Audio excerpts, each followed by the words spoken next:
Mahilig ka pala sa ganyan. Kailan ka natuto niyan?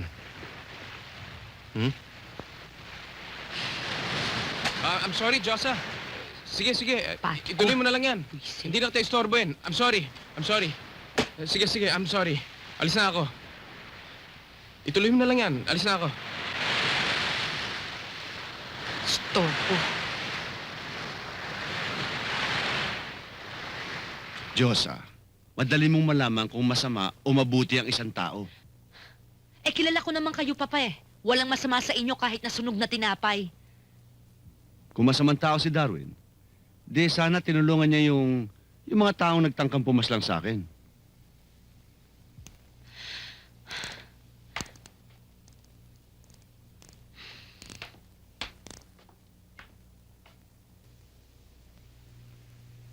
Naniniwala ako sa mga pinagtapat niya sa akin. Nagaling siya sa isang mabuting pamilya. Galit siya sa kanyang ama dahil napakalupit sa kanyang ina. At sa kanyang mga kapatid, lalong-lalo na sa kanya. Kaya siya nagrebelde. Naglaya siya hanggang sa napadpad siya dito sa Palawan. Gusto raw niyang kalimutan ng kanyang pinagmulan. Gusto raw niya mag-umpisa sa buhay na bilang isang bagong nilalang sa mundong ito. Gusto niyang mabuhay sa pagtayo sa sariling paa.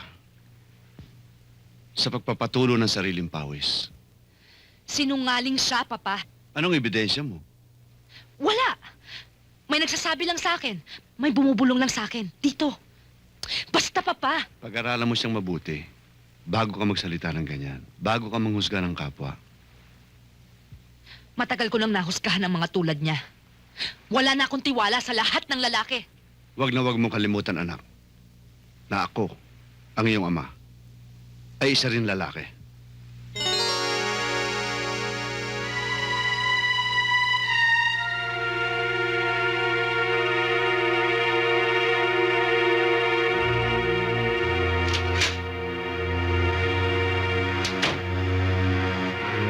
Naghanap ka ba ng trabaho? Oo, alam mo na, pangdagdag din. At saka naisip ko, pwede din naman akong mag-sideline sa pag-tutor, di ba? Pwede. Miss Barubal, sira na naman ang gripo sa may banyo.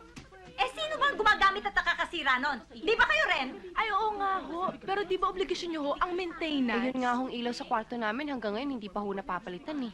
O ikaw, Sam, habang nagbabasa ka ng classified ads, mabuti pa, maghanap ka na ng malilipatang bahay. Eh bakit ho?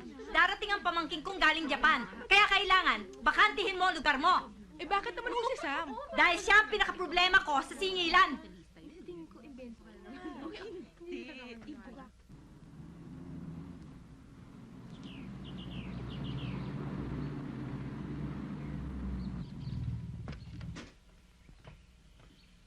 Okay, let's go, guys. Hi! Trina, kanina ka pa ba? Hindi naman. Sabi na nga ba, tagtalo ka kay Mami. Makakalimutan ko ba naman ang birthday ng mami Hi. mo? Daddy, dapat nga nagdala tayo ng cake para kay Mommy.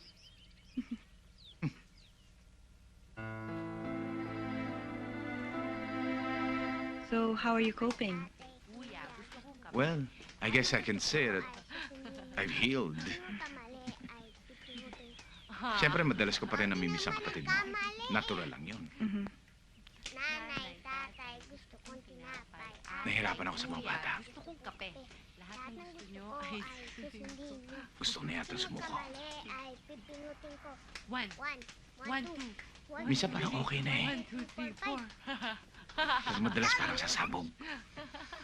It will take time. Bala lang. Baka kailangan mo ng tulong. So far, si Sam malaki na itulong kay Nina. Baka naman masyado maging dependent ang mga bata kay Sam. Hindi naman siguro, but Oh, ano nangyari? Si Kuya kasi pinaso ako eh. Hindi ko naman sinasadya. Tumulo eh. O sige, i-blow na lang natin. Masakit pa ba? Ha? O sige, huwag ka na mag-cry, huwag ka na mag-cry. O you say sorry na lang. Hindi ko nga sinasadya. JR, kahit hindi mo sinasadya, basta't nakasakit ka ng kapwa mo, dapat mag-sorry ka. Sorry na. JR, pag nagsusorry ka, dapat naman sincere. Eh parang napipilitan ka lang yata eh. Eh, paano kung ikaw naman ang pinaso ni Richie, tapos nasaktan ka? Gusto mo ba yon? Ha? Sorry na, huwag ka na umiyak. Gusto mo, sa'yo na lang itong laruan ko. Okay na. Wow! Ito na yata magiging savior ko.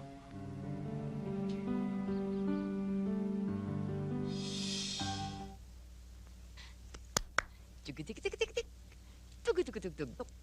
Ako, tinan mo na nga ang apo ko. There. Dulo ko.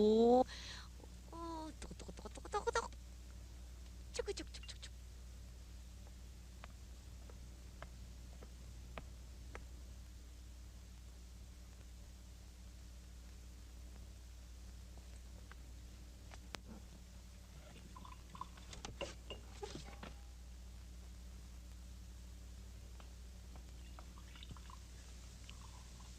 Bihira ko nang nalalapitan si Junjun. Inilipat na ng mama sa kwarto niya ang crib ni Junjun. Nagkukulong sila doon maghapon. Pagpasensya mo na si Mama. Masyado niyang dinamdam ang pagkamatay ni Benny at ni Papa. Kaya kay Junjun niya binubuhos lahat ng kanyang pagtingin. Paano naman ako? Pag naririnig ko umiiyak si Junjun, hindi ko man lang siya malapitan. Ang mabuti pa sumama ka sa akin sa opisina. Magre-resign na si Julie sa katapusan. Habang wala pa siyang kapalit, ikaw naman ang maging sekretarya ko. Total, tapos ka na naman sa course mo. Pero Pumayag ka na, Lisa. Nakakasiguro akong makakabuting hindi mo na kayo nagkikita ni Mama para hindi kayo lagi nag-aaway.